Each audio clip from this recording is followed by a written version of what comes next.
ವಿಶೇಷ ಗ್ರಾಮ ಸಭೆಯನ್ನು ಚನ್ನರಾಯಪಟ್ಟಣ ತಾಲೂಕು ದಿಡ್ಗ ಗ್ರಾಮ ಪಂಚಾಯಿತಿ ವತಿಯಿಂದ ಡಿ ತುಮಕೂರು ಗ್ರಾಮದಲ್ಲಿ ಏರ್ಪಡಿಸಿದ್ದು, ಶಾಸಕ ಸಿಎನ್ ಬಾಲಕೃಷ್ಣ ಕಾರ್ಯಕ್ರಮದ ಅಧ್ಯಕ್ಷತೆ ವಹಿಸಿದ್ದರು. ದಿಡ್ಗ ಕೃಷಿ ಪತ್ತಿನ ಸಹಕಾರ ಸಂಘದ ಅಧ್ಯಕ್ಷ ಉಲ್ಲವಳ್ಳಿ ಯೋಗೇಶ್, ತಾಲೂಕು ಪಂಚಾಯಿತಿ ಕಾರ್ಯನಿರ್ವಹಣಾಧಿಕಾರಿ ಹರೀಶ್, ಬಿಇಒ ಸತೀಶ್ ಸೇರಿದಂತೆ ತಾಲೂಕು ಮಟ್ಟದ ವಿವಿಧ ಇಲಾಖೆಯ ಅಧಿಕಾರಿಗಳು, ದಿಡ್ಗ ಗ್ರಾಮ ಪಂಚಾಯಿತಿ ಪಿಡಿಒ ಪ್ರಕಾಶ್ ಹಾಗೂ ದಿಡ್ಗ ಗ್ರಾಮ ಪಂಚಾಯಿತಿಯ ಸಿಬ್ಬಂದಿಗಳು, ಹಿರಿಸಾವೆ ಹೋಬಳಿಯ ವಿವಿಧ ಗ್ರಾಮದ ಮುಖಂಡರು, ಡಿ ತುಮಕೂರು ಗ್ರಾಮಸ್ಥರು ಇದೇ ವೇಳೆ ಉಪಸ್ಥಿತರಿದ್ದರು.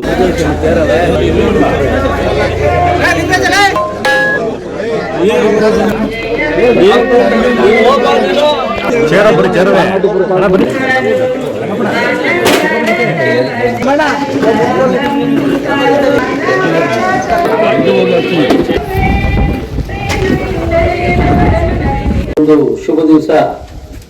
ನಮ್ಮ ತಾಲೂಕಿನ ಪ್ರಥಮ ಒಂದು ವಿಶೇಷ ಗ್ರಾಮ ಸಭೆಯನ್ನ ದಿಡ್ಗ ಗ್ರಾಮ ಪಂಚಾಯಿತಿ ಡಿ ತುಮಕೂರು ಗ್ರಾಮದಲ್ಲಿ ಆಯೋಜನೆ ಮಾಡಿರುವಂತಹ ಈ ಶುಭ ಸಂದರ್ಭದಲ್ಲಿ ವೇದಿಕೆ ಮೇಲೆ ಉದ್ಯೋಗ ಖಾತ್ರಿ ಮಾಡಕ್ ಸಾಧ್ಯವೇ ಇಲ್ವೇನೋ ಎಂಬತಕ್ಕಂಥ ಒಂದು ಚರ್ಚೆಗಳು ಎಲ್ಲ ಕಡೆ ನಡೆಸಿರ್ತಕ್ಕಂಥ ಹಿನ್ನೆಲೆಯಲ್ಲಿ ಇವತ್ತು ನನಗೆ ತಿಳಿದಿರೋಂಗೆ ಕೇಂದ್ರ ಸರ್ಕಾರ ಈ ಒಂದು ಇದರಲ್ಲಿ 1700 ಕೋಟಿ ಅನುದಾನವನ್ನು ಒದಗಿಸಿದೆ.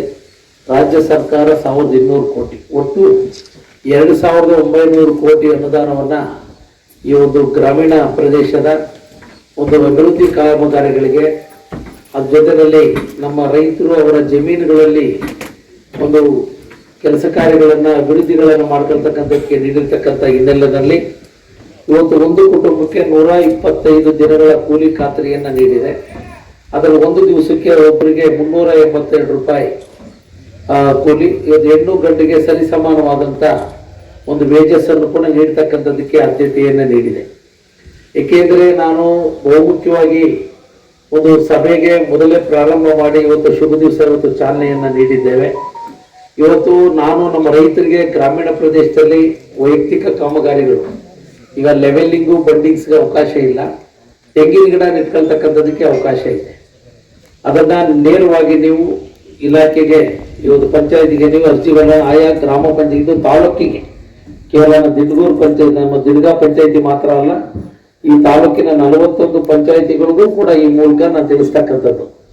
ಯಾರು ಕೆಲವರು ನಾನು ಅರ್ಜಿ ಕೊಟ್ಟಿದ್ದೆ ಸರ್, ತೆಂಗಿನ ಸಸಿ ನೆಡೋ ಸ್ಕೀಮ್ನೇ ನನಗೆ ಸೇರಿಸಿಲ್ಲ ಅನ್ನೋಂಗೆ ಆಗ್ಬಾರ್ದು. ಯಾರು ಖಾಲಿ ಜಮೀನು ಇರ್ತಕ್ಕಂಥ ಕಡೆಗೆ ತೆಂಗಿನ ಸಸಿನ ನೆಡ್ತಕ್ಕಂಥದಕ್ಕೆ, ಅದನ್ನು ಪೋಷಣೆ ಮಾಡ್ತಕ್ಕಂಥದಕ್ಕೆ ಅವಕಾಶ ಇದೆ.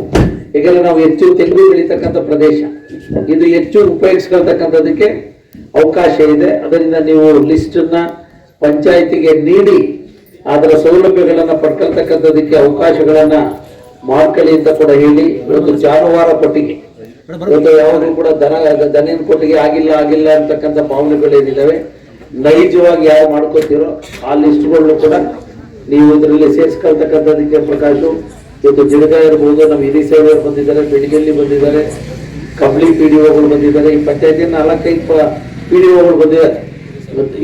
ಹಿರಿಸೇವೆ ಹೋಬಳಿ ಬಹುತೇಕ ಎಲ್ಲ ನಮ್ಮ ಪಂಚಾಯತಿಯ ಪಿಡಿಒ ಮತ್ತು ಗ್ರೇಡ್ 2 ಸೆಕ್ರೆಟರಿಗಳೆಲ್ಲರೂ ಕೂಡ ಬಂದಿದ್ದಾರೆ. ಇದಕ್ಕೆ ಅವಕಾಶಗಳನ್ನ ಮಾಡ್ಕೋಬೇಕು ಅಂತ ನಾನು ವಿನಂತಿ ಕೂಡ ಮಾಡಿ, ಅದ್ರ ಜೊತೆಗೆ ಗ್ರಾಮಗಳಲ್ಲಿ ಡ್ರೈನೇಜ್ ನಿರ್ಮಾಣಕ್ಕೆ ಮಾಡ್ತಕ್ಕಂಥದಕ್ಕೂ ಕೂಡ ಅವಕಾಶ ಇದೆ. ಅದ್ರ ಜೊತೆಯಲ್ಲಿ ಈಗ ಕೃಷಿ ಹೊಂಡ ಹಿಂದೆ ಏನಾಗ್ತಿತ್ತು, ಕೆಲವು ಲೋಪದೋಷಗಳು ಕೂಡ ಆಗಿದ್ದಾವೆ. ಅಲ್ಲಿ ಹಾಲಿ ಮಾಜಿ ಗ್ರಾಮ ಪಂಚಾಯತಿ ಸದಸ್ಯರು, ಹಾಲಿ ಇಲ್ಲ ಮಾಜಿ ಸದಸ್ಯರುಗಳಿದೆ.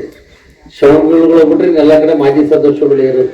ಶವಗಳು ಬಂದ್ರೆ 4 ತಿಂಗಳು ಸದ್ಯ ಮುಂದಕ್ಕೆ ಪಂಚಾಯತಿ ಎಲೆಕ್ಷನ್ ಬಂದಾಗ ಅದು ಕೂಡ ಈ 40 ಪಂಚಾಯತಿ ಒಳಗಡೆ ಅದು ಕೂಡ ಎಲೆಕ್ಷನ್ ನಡೀತಕ್ಕಂಥದಕ್ಕೆ ಅವಕಾಶ ಆಗುತ್ತೆ ಅಂತ ಕೂಡ ನೀವು ಜವಾಬ್ದಾರಿಯುತವಾಗಿ ನಿಂತು ಕೆಲಸ ಮಾಡಬೇಕು. ಆಮೇಲೆ ನೀವೇನ್ ಗೊತ್ತಾ ಸರ್, ವಾರದಲ್ಲಿ 6 ದಿವಸದಲ್ಲಿ 15 ದಿವಸಕ್ಕೊಮ್ಮೆ ಬೇಕಾದ್ರೆ ಮೀಟಿಂಗ್ ಕರ್ಕೊಳ್ಳಿ, ಬೇಕೇ ಇಲ್ಲ. ಎಲ್ಲ ಬೇಕಾದ್ರೆ ಆನ್ಲೈನ್ ಅಲ್ಲಿ ಮಾಡ್ಕೊಳ್ಳಿ ಅಲ್ವಾ, ಇಲ್ವಲ್ಲ, ಆನ್ಲೈನ್ ಮಾಡ್ತಾರೆ ಇವು. ಆಮೇಲೆ ಮೀಟಿಂಗ್ ಇದೆ ಅನ್ಕೊಂಡು ಪಂಚಾಯತಿಯಿಂದ ಹೋದ್ರೆ ಕೆಲಸ ಆಗಲ್ಲ. ಪಂಚಾಯತಿಲಿ ಇರ್ಬೇಕು, ಮಧ್ಯಾಹ್ನ ಸಾಯಂಕಾಲ 5 ಗಂಟೆ ಕೂತ್ರೆ ವಿಜಿ ರಾಮ್ಜಿ ಎಲ್ಲ ಪ್ರೋಗ್ರೆಸ್ ಆಯ್ತದೆ. ಇಲ್ಲದವರು ಇವೆಲ್ಲ ಊಟ ಕೆಟ್ಟ ಹಾಕ್ಬೇಕಾಯ್ತದೆ. ಅಲ್ಲಿ ವಿಧ ವಿಚಾರ ಎಲ್ಲ ಕಾಳಜಿ ಇಟ್ಕೊಂಡು ಕೆಲಸವನ್ನ ಮಾಡಬೇಕು. ಗ್ರಾಮದಲ್ಲೂ ಕೂಡ ಜನರು ಸಮನ್ವಯತೆಯಿಂದ, ಸಮಾಧಾನದಿಂದ, ಒಂದು ಸ್ನೇಹ ಸಂಬಂಧಗಳನ್ನ ಇಟ್ಕೊಂಡು ಈ ಪ್ರೋಗ್ರಾಮ್ಗಳು ಮಾಡ್ಕೊಂಡ್ರೆ ಪ್ರತಿಯೊಬ್ಬರ ಅಕೌಂಟ್ಗೆ, ಪ್ರತಿಯೊಬ್ಬ ಅಂಗೈಗೂ ಕೂಡ ದುಡ್ಡು ಬರ್ತದೆ, ಗ್ರಾಮದ ಕೆಲಸನೂ ಆಗುತ್ತೆ, ನಮಗೆ ಅಂಡರ್ ಮ್ಯಾಕ್ಸಿಮಮ್ ಪ್ರೋಗ್ರೆಸ್ ಕೂಡ ಆಗ್ತದೆ. ಆ ಹಿನ್ನೆಲೆನೆಲ್ಲ ನೀವು ನಿಗಾ ವಹಿಸಿ ಕೆಲಸ ಮಾಡಿ ಅಂತ ನಾನು ಈ